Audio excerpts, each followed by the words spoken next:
नमस्कार दोस्तों, स्वागत है आप सभी का मेरे YouTube चैनल पर। तो फ्रेंड्स, आज आप सबको पता है वैसे तो 25 फरवरी है, लेकिन आपको पता है हम 2-3 दिन से डिस्कस नहीं कर पाए हैं करंट अफेयर्स। लेकिन इस वीडियो में हम 22 और 23 फरवरी के जितने भी इंपॉर्टेंट करंट अफेयर्स बन सकते हैं वो डिस्कस करेंगे। नेक्स्ट जो वीडियो आएगी वो 24 और 25 के लिए आएगी, ठीक है।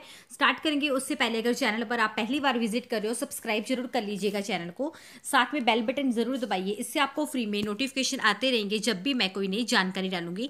इंस्टाग्राम पे फॉलो करना मत भूलिएगा, उसका लिंक आपको इसी वीडियो के डिस्क्रिप्शन में मिल जाएगा। स्टार्ट करेंगे फर्स्ट करंट अफेयर से।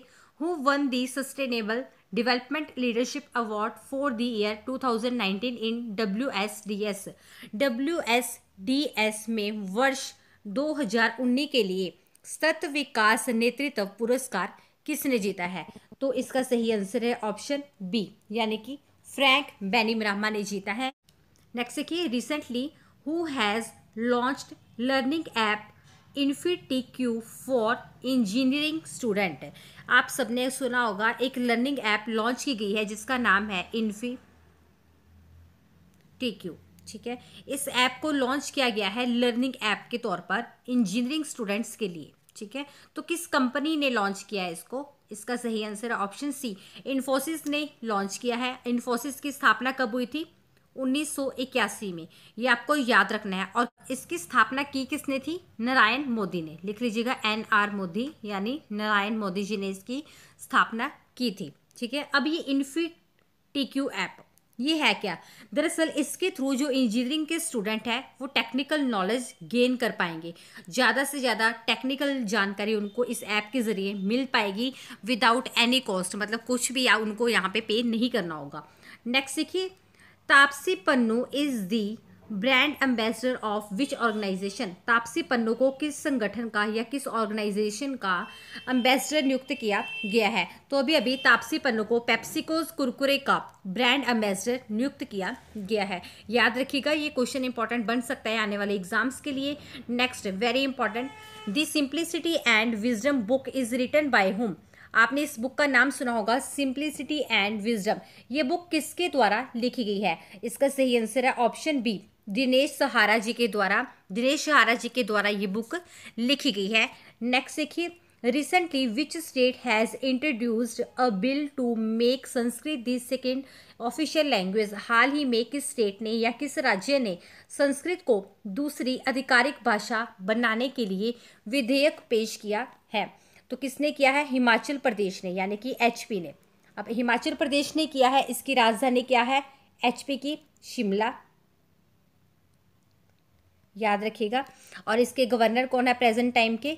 आचार्य देवव्रत, ठीक है। आचार्य देव जी है जो गवर्नर है प्रेजेंट टाइम के HP के, यानी कि हिमाचल प्रदेश के। और ये जो विधेयक अभी पास हो चुका है, पहले ये आधिकारिक भाषा इनकी जो हिंदी थी, अब जो दूसरी बन गई है वो है संस्कृत।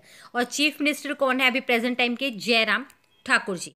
नेक्स्ट देखिए 6, हाल ही में किसने पहली सेमी हैवी मिसाइल पनडुब्बी फतेह का अनावरण किया है? यानी कि who recently unveiled the first semi heavy missile submarine, ठीक है। इसका आप नाम याद रख लेना। इसका अनावरण किया है किसने किया है? ईरान ने, यानी इसका ऑप्शन सी बिल्कुल सही आंसर है। और ईरान की कैपिटल क्या है? तेहरान। करेंसी है रियाल, ठीक है। प्रेसिडेंट कौन है?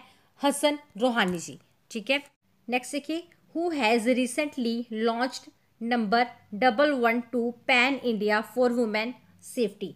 हाल ही में महिला सुरक्षा के लिए पैन इंडिया नंबर 112 किसने लॉन्च किया है? ये pan India number Rajnath Singh ji है, यानी कि इसका ऑप्शन ए बिल्कुल सही आंसर है। महिला सुरक्षा के लिए पैन इंडिया नंबर 112 लॉन्च किया है राजनाथ सिंह जी ने। और ये गृह मंत्री है, यानी कि होम मिनिस्टर है, ठीक है। और ये महिलाओं के लिए एक एमरजेंसी नंबर लॉन्च किया गया है 112, मतलब एमरजेंसी कंडीशन में इस नंबर पे कॉल करके हेल्प ली जा सकती है महिलाओं के द्वारा, यानी कि लेडीज़ के द्वारा।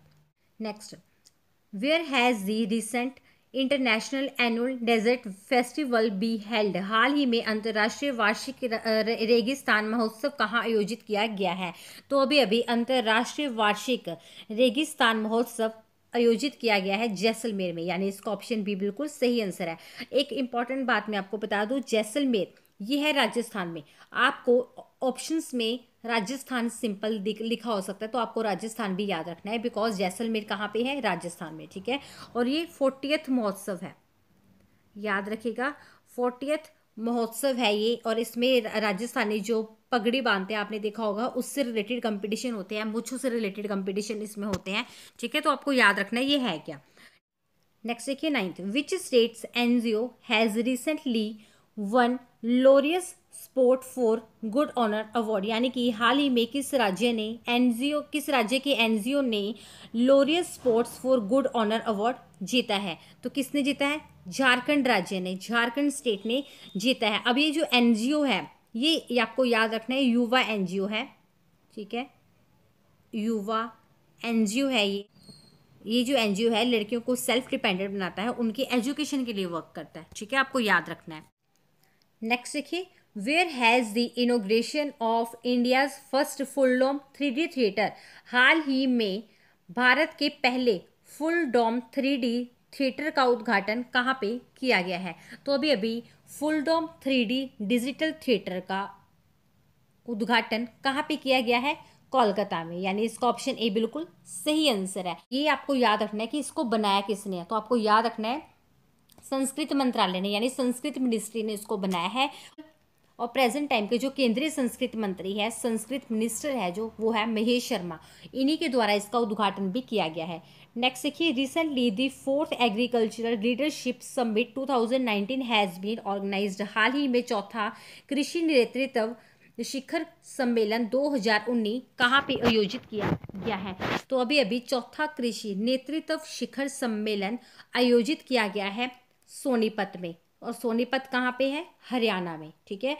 तो आपको सोनीपत के साथ याद रखना है, हरियाणा में है सोनीपत। ऑप्शन में आपको सोनीपत भी दिया जा सकता है, हरियाणा भी दिया जा सकता है, ठीक है। अब हरियाणा की बात आई है तो हरियाणा की कैपिटल क्या है, चंडीगढ़ है, और चीफ मिनिस्टर है मनोहर लाल खट्टर जी, और गवर्नर है सत्यदेव नारायण आर्य। इतना आपको हरियाणा के बारे में भी याद रखना होगा।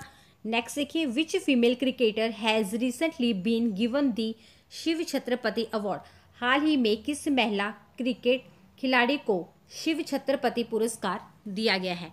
तो अभी अभी शिव छत्रपति पुरस्कार दिया गया है स्मृति मंधाना को, यानी कि इसका ऑप्शन सी बिल्कुल सही आंसर है। और महाराष्ट्र गवर्नमेंट ने, याद रखिएगा, महाराष्ट्र गवर्नमेंट की तरफ से ये दिया गया है, और महाराष्ट्र के गवर्नर सी विद्या राव, उन्होंने ये दिया है, ठीक है। और कैपिटल क्या है महाराष्ट्र की, मुंबई। गवर्नर मैंने आपको ऑलरेडी बता दिए हैं, और चीफ मिनिस्टर कौन है, Devendra Fadnavis. Next, recently when international mother language day has been celebrated, हाल ही में अंतर्राष्ट्रीय मातृभाषा दिवस कब मनाया गया है।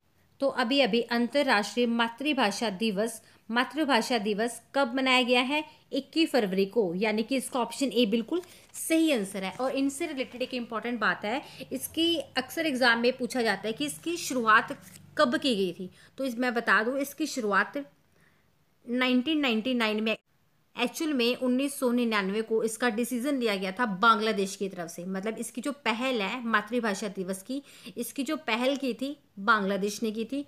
और 2000 से ये कंटिन्यूसली, अब तक 19 साल हो गए हैं, कंटिन्यूसली मनाया जा रहा है 21 फरवरी को हर साल, ठीक है, आपको याद रखना है। अब की जो एग्ज़ाम हो रहे हैं उसमें थीम बहुत ज़्यादा इंपॉर्टेंट हो जाती है, थीम बहुत ज़्यादा पूछी जाती है, ठीक है। तो आपको याद रखना है इस टाइम जो अंतर्राष्ट्रीय मातृभाषा दिवस मनाया गया है उसकी थीम क्या है। तो लिखिए, indigenous languages matter for development peace building. फिर से रिपीट करूंगी, indigenous languages matter for development peace building. अगर आपको स्पेलिंग में भी प्रॉब्लम आएगी मैं मेंशन कर दूंगी डिस्क्रिप्शन में, आप वहां से भी इसको नोट कर सकते हैं। ये आपको याद रखना है कि ये मनाया क्यों जाता है, ठीक है, आपको याद रखना है। लिंग्विस्टिक यानी कि भाषाई, लिंग्विस्टिक होता है भाषाई, और संस्कृत विविधता यानी कि कल्चरल डाइवर्सिटी, ठीक है, उनको बढ़ावा देने के लिए हर साल 21 फरवरी को मनाया जाता है अंतर्राष्ट्रीय मातृभाषा दिवस। Next, where has the recent festival of India launched, हाल ही में फेस्टिवल ऑफ इंडिया का शुभ आरंभ कहाँ पे किया गया है। ये इंपॉर्टेंट है, फेस्टिवल ऑफ इंडिया अभी अभी इसका शुभ आरंभ कहाँ पे किया गया है, नेपाल में। और नेपाल में कहाँ पे, काठमांडू में, ठीक है, नेपाल के काठमांडू में इसका उद्घाटन किया गया है। नेपाल के काठमांडू में इसका शुभ आरंभ किया गया है। इसमें भी आपको ऑप्शन में नेपाल भी लिखा हो सकता है, ऑप्शन में काठमांडू भी लिखा हो सकता है। ठीक है, तो आपको यहाँ पे दोनों ही रटने हैं। ठीक है, अगर काठमांडू लिखा होगा समझ जाना काठमांडू है नेपाल में, ऑप्शन में नेपाल लिखा होगा फिर तो आपको याद रहेगा। ठीक है, अब ये फेस्टिवल ऑफ इंडिया, इसके बारे में भी आपको थोड़ा पता होना चाहिए एक्चुअल में है क्या ये। दरअसल इंडिया और नेपाल, ठीक है, इन दोनों कंट्रीज़ के बीच में जो समानता है, ठीक है, उनसे आने वाली जो पीढ़ी है, आने वाली जो जनरेशन है, उनको अवगत करवाने के लिए ये फेस्टिवल ऑफ इंडिया जो है ये इसका शुभ आरंभ किया गया है। और इसका उद्घाटन किसने किया है? इंडिया के एक राजदूत हैं, यानी कि एम्बेसडर है मनजीव सिंह पुरी, उनके द्वारा इसका उद्घाटन किया गया है। अब नेपाल की बात आई है, इसकी राजधानी क्या है? काठमांडू। ठीक है, और प्राइम मिनिस्टर कौन है? केपी शर्मा जी। प्रेसिडेंट है विद्या देवी भंडारी, और नेपाली रुपीज़ यहाँ वहाँ की करेंसी है। नेक्स्ट देखिए, where has the recent 12th edition of Aero India 2019 been inaugurated, यानी कि हाल ही में एरो इंडिया 2019 के 12वें संस्करण का उद्घाटन कहाँ पे किया गया है? तो अभी अभी एरो इंडिया के 12वें संस्करण यानी कि 12th एडिशन का, ठीक है, 12th एडिशन का उद्घाटन किया गया है कर्नाटक में, यानी कि इसका ऑप्शन सी बिल्कुल सही आंसर है। और एरो इंडिया 2019 इसका उद्घाटन किया गया है। अब ये जो एरो इंडिया है, थोड़ा बहुत आपको नाम से समझ आ रहा होगा एरो, ठीक है, ये दरअसल एयरफोर्स जो है, एयरफोर्स अपनी पावर्स का यानी कि अपनी शक्तियों का प्रदर्शन करती है इसमें। ठीक है, इतना आपको बस याद रखना है। कर्नाटक की बात है, ये इसकी कैपिटल क्या है? बेंगलोर। ठीक है, गवर्नर है वजुभाई वाला जी। ठीक है, और सीएम यानी कि चीफ मिनिस्टर है एच.डी. कुमार स्वामी। इतना आपको कर्नाटक के बारे में भी पता होना चाहिए। तो फ्रेंड्स, ये थे आज के हमारे 22 एंड 23 फरवरी 2019 के important current affairs. Next video आएगी 24 एंड 25 की, फिर डेली के कंटिन्यूसली चलते रहेंगे 26 के 27 के डेली। ठीक है, मिलेंगे नेक्स्ट सेशन में। Thanks for watching.